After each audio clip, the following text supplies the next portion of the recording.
Some highlights being here at the USA Pavilion. First of all, I guess we were able to meet the Ambassador Huntsman, Ambassador to China, and that was very important to me because I hope to have a future career in the foreign service. And so seeing him, handshaking with him, and talking a little about Seattle, my area, it was a very good experience because I hope in the future I'll be in his position. Another experience is in regards to some Chinese visitors. I primarily have been in the Overture, which is the first room, and it involves lots and lots of talking in Mandarin Chinese, which is a struggle at first, but I enjoy it later on. There usually are many visitors who might be cranky due to the weather or didn't want to wait in line, so we have to deal with that constantly, just all these frustrations. But one visitor walked up to me, it was a woman, and I could tell her face was very, very emotional. And she just said that she loved the video inside, and she loved how it showed Americans really trying to understand China and trying to use Mandarin Chinese.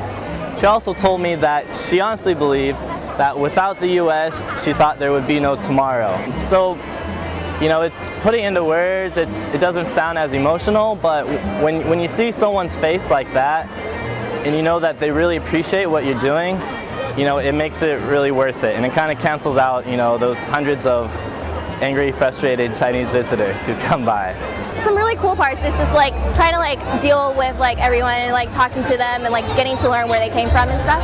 It's really cool because I've like never been to China before, and just like getting to know like how the different dialects work out and stuff, and like the different cultures even within China itself. It's really interesting to see. So it was kind of a culture shock for me. I didn't expect them to be that rude sometimes, but like coming to the Expo, I feel like they have a survival instinct, and so they like have to get in first. They like don't pay attention at all to lines or anything like that. They kind of jump over the stanchions like, I don't know, they're track stars and like hurdles or something. But it's like really interesting to see. But I feel like the most challenging parts are definitely like trying to deal with the guests, trying to do crowd control, making sure that they actually go inside and like cooperate with us. But a lot of the times they don't tend to. There was a 70-year-old man who had tried to come through a quick access, 绿色通道. And we had a change of some policies. Right now we currently don't allow the elderly in, primarily because there are many elderly Chinese, and the lines go way too far. It's too much of a hassle. So we had stopped that, but he did not settle for that. He ended up pushing past 2 or 3 of the Chinese police at front. Actually, I believe they're military. Went into our line, and then he was confronted by a couple of our actual Chinese police. And then I went up there and tried to talk with him. This probably took about 20-30 minutes. And he began pushing and shoving me and hitting me on the chest, saying he deserves to come into here. And he was just very frustrated with the situation, that he couldn't go through the quick access.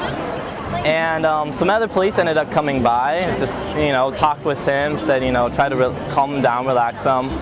And they eventually ended up letting him through, which was actually, it made me angry because it wasn't right, and we had spent, you know, 30 minutes discussing with this guy that you can't just, you know, try to just pulse your way through the pavilion, bypassing police and military and disrespecting us like he was doing. A third example was pretty interesting. There was a man inside Overture, again, where I talk a lot on the microphone, and he came up to me, and he had a daughter who was speaking English as he was speaking Chinese. I was listening to both, and he told me that he did not want to watch this video. He wanted to go directly to the next part. He said it was boring, and he said the fact that we're making him watch his first video is a violation of his human rights. He said that in Chinese, and then his daughter said that in English. And for some obvious reasons, that is, I thought, maybe very hypocritical that a Chinese person would say that to me. Yeah, so that was a very interesting day.